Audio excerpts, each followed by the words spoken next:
It's April 18, 2026. Time for a spring tour of Mixed Bag Orchard. Give you a quick overview on the orchard map, just to give you an idea of what I'm going to show you. I'm going to go up each and every aisleway and go down the line. It's not your typical orchard. Here's what it looks like from far away, from the entrance. It's not your typical orchard because it's not just a monoculture orchard. It's closer to a permaculture orchard. I got fruit trees of many types: plums, apricots, cherries, peaches, apples, persimmons, and pawpaws. And let's just go down the aisles. I'm gonna tell you what's growing in each of these aisles. So if you stick around, thank you very much. If not, thank you for at least watching this far into the video. The first aisle, we'll just go down the row. It's we got a honey locust or skyline locust. We got a rhubarb in between this and the next tree, which is going to be our first fruiting tree. It's going to be it's an Asian pear. As you can see, it's breaking the bud already. This orchard, I installed the fence and planted the trees at the end of 2025. And I think at the beginning of the video, I may have said it was 2025, but it's 2026. The next tree here is, after the Asian pear, is a Granny Smith apple. Some of these trees I pruned about a month ago, when the ground was still, when it was clear of snow for the most part. I think there might have been still some snow. I'd have to look back at the video. Between this Asian pear and the next tree here is supposed to be an Eastern redbud. That's my nitrogen fixer. The way that I have these trees set up, I have pretty much a nitrogen fixer, a fruit tree, maybe a nut tree, then another nitrogen fixer. The next item down the aisle is we have a little nub stem right there. That's actually supposed to be a blueberry plant. In between the fruit trees, I have some fruiting bushes. Currently, I only have a few blueberries and also a rhubarb. I have one other thing that you'll see down the line. The next tree after the Eastern redbud is we got a Summer Crisp apple pear. I don't know how it tastes, but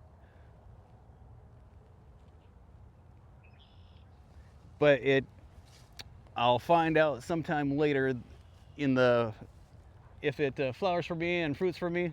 I'll know sometime this year, if not next year. The last tree in this row is a Wolf River apple. Now this tree, I pruned this one, and if you want to see how I pruned this tree, you can check out how to pruning an apple tree. I used the method that I learned from the permaculture orchardist, Stefan Sebakowski. You'll have to listen to it on the video that I posted about the trimming. The second row, the next tree that we have here, this is a Flavor Top Nectarine. The next plant after that, we have another different variety, we have another blueberry bush. The other blueberry bush that I showed you, that got, I think, bitten by the rabbit, but this one has kind of survived the rabbits. The next tree is gonna be more or less my nitrogen fixing tree, but it's going to be more of a chop and drop nitrogen fixing tree, but it's a corkscrew willow. And many of these trees, you can see that they've budded, the buds have popped. They're starting to leaf out slowly and for surely. This next tree after the corkscrew willow, we have Chinese chestnut. That's just finally starting to, the buds are finally starting to grow a little bit bigger. Probably in a week or two, they'll probably start leafing out. And next one down the line is another Asian pear, a different variety of Asian pear. I don't even know how the Asian pears taste, but I'm hoping in the years to come, if not this year, maybe next year, that I'll get some sense of what it tastes like. This clump of buds might be a sign of at least a pear or a piece of fruit that'll come from it. The next tree down the line is another eastern redbud. I don't know if some of these trees that nitrogen fixing trees that I planted came from, well, I don't know if they've survived the winter after transplanting. And the last tree of this row, or the first tree of this row, is persimmon. The first persimmon. I have 3 persimmons in this row and 3 nitrogen fixings in this row. Again, I'm going to go down each and every row and tell you what tree I have. This is what it's supposed to look like as far as persimmon. I don't know how persimmons taste, but I've been curious, and that I don't expect to get anything from until probably at least 2 or 3 years from now. Maybe next year if I'm lucky, but I doubt it. The third row starts with another locust. And the tree after that is a gala apple, another apple tree. And it's budding out. I see. And if you look close enough, there's a chance that there might be an apple or two that will fruit for me. Not enough to sell, but enough for me to have a snack while I'm at the farm here, at the orchard farm. The next tree down the line was in sad shape when I got it. It's a Yellow Delicious that I got from one of the box stores. It was in really sad shape, and it's actually after a little love and care, it's actually doing pretty well compared to what it looked like when I first got it. It's leafing out. I gave this one a pruning like most of the fruit trees that you'll see. I pruned many of them that I think needed it. And I didn't use the normal way of pruning. I used the Canadian guy that I follows, the permaculture orchardist pruning method. Let's see. Oh yeah, somewhere in the middle here is supposed to be another nitrogen fixing tree. This one right here, that's a little nub. I don't know if that's gonna survive, but I got some trees that'll probably be replacing that. And I have another different variety of blueberry next to that. I also have a small globe arborvitae next to the blueberry. And the next fruiting tree is a Toka plum. I don't know, as you can see, it's flowering pretty well. So I might actually have a few fruits out of this. I don't know anything about the Toka plum, but it sounds interesting, and it's survived the winter. It survived the deer. This orchard is surrounded by a 4-foot fence. I know deer can jump over it, but from what I can tell, no deer have actually jumped the fence or been in here when there was snow on the ground. The last tree on this aisle is it's a pear tree. It's an Anjou pear. and it's leafing out. There's some flowers on the top there, which means I might actually get a pair there to try. That would be great. The next row over, we continue with, let's see, what is this? What's next to the Anjou pear? It's Santa Rosa plum. Some of these trees that I got were kind of in sad shape when I purchased them, but if not this year, next year they'll look even better than they do this year. Between the next tree, or before the next tree, is another blueberry bush, and the tree following that is another corkscrew willow. And the whole idea with the nitrogen fixing trees, as far as the willows that I have, it's going to be more of a chop and drop type system. I'm just gonna, once I get probably next year, but I'll start trimming some of these branches, and then I'm just gonna chop and drop it. And then the branches will feed the ground, which feeds the microorganisms, and that'll help feed the trees. The next tree in the row is a cherry tree. It's looking pretty good. It doesn't have any flowers on it, and there's no signs that there are going to be flowers on it, but that's all right. Flowers or blossoms, whatever you want to call it. But like I said, it's only been since November that I've had this, since I've installed this orchard. The next fruiting tree that we have is an Alberta peach. Now this one, I don't know if it has survived the winter. I mean, it's got some buds on it, but it might be still too early to tell because of the way that for how cold the weather has been. Once we get a couple of weeks of really warm weather, it may pop. If not, I've got some trees to replace that one with.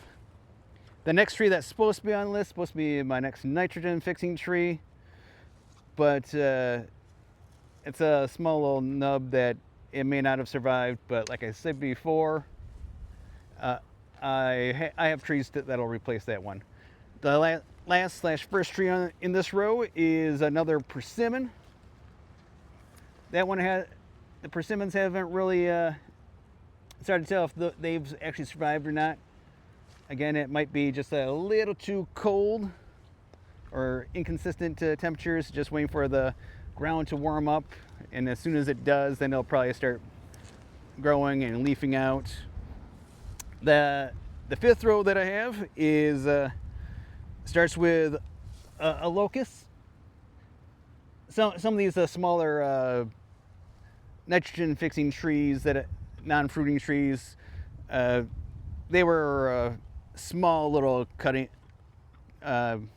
sprouts that only had a little bit of root on it. I don't know if they were going to survive or not. I was just hoping that they would.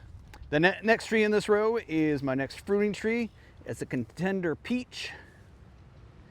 This one looks like it does have some fresh buds on it.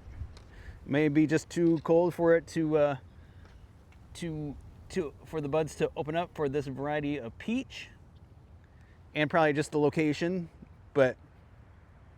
And the location I'm in, I believe it's I'm in West Michigan, and it's I think zone 6B or 6A, I forget. But the next tree down the line in this row is a Montmorency cherry tree. It's leafing out pretty good.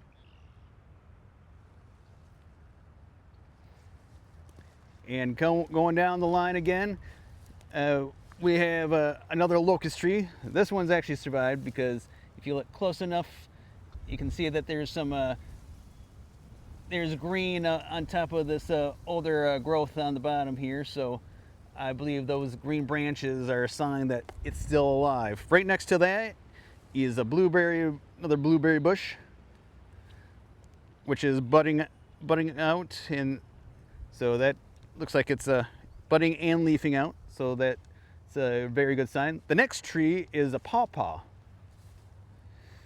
Now this one, it's hard to tell if, like many of the others, if it's alive or if it's dead. And it's quite possible that maybe mites are taking over, but not knowing how warm what the temperature is in the ground, maybe it just needs a couple of weeks of warm weather to really warm up the soil, and then it'll start popping. The last tree on in this row is an Empire apple. It's leafing out. It's always a good sign when the trees are leafing out.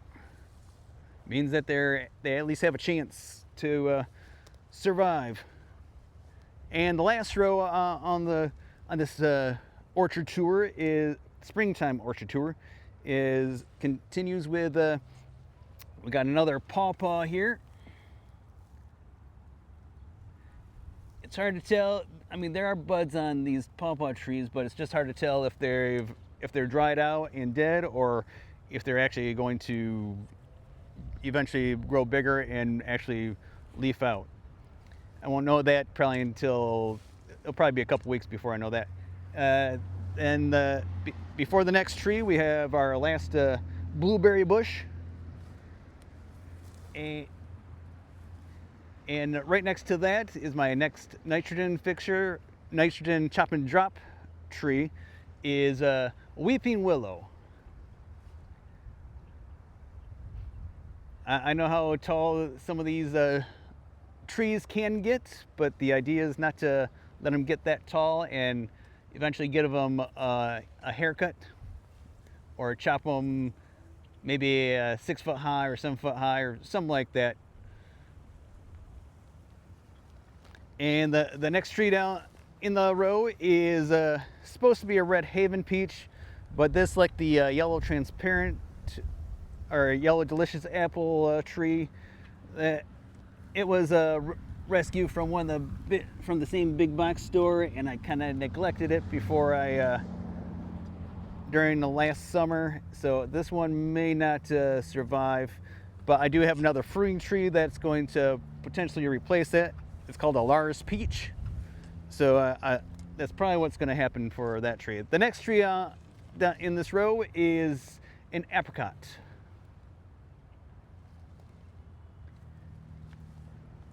This one I did not trim because I didn't know exactly how I should trim it this time around, but it's looking pretty good. It's a Moore Park apricot.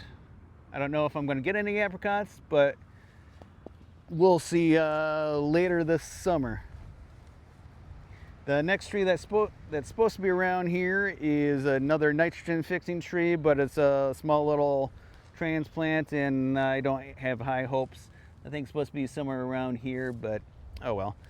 Then we got a rhubarb, and to finish this row is a persimmon. And I think this persimmon actually might have some buds on it. But again, I think the ground is just too cold for some of these trees just to bud out. But we'll see what happens. And that more or less finishes the tour. Here's what the orchard looks like from this angle.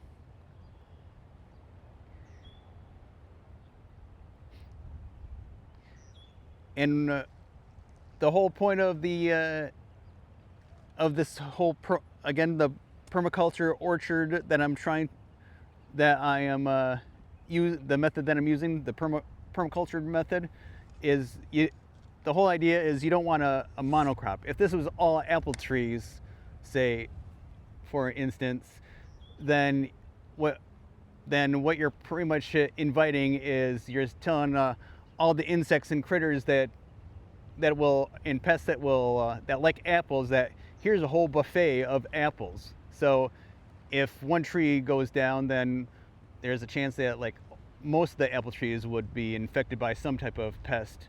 Whereas if you diversify, then to where like some of the apples that I have over there, and they're kind of in their own on their own little island. So if one apple tree is infected by something, then the next tree, there's nowhere for the pest to go.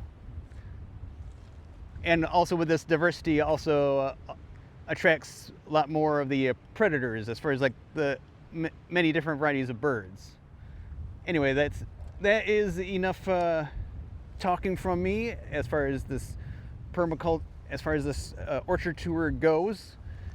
And I'm planning on another tour in probably in a few weeks, just to see, just to for those that are interested to get an idea, to see what it looks like when everything's actually in full bloom.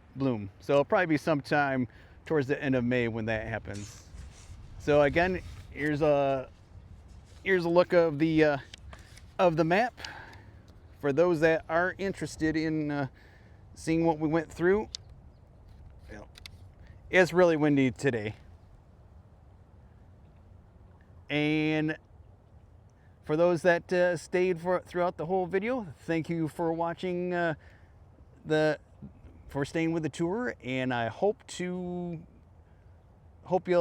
be around for the next tour whenever that takes place and whenever I post it. Until then, happy growing.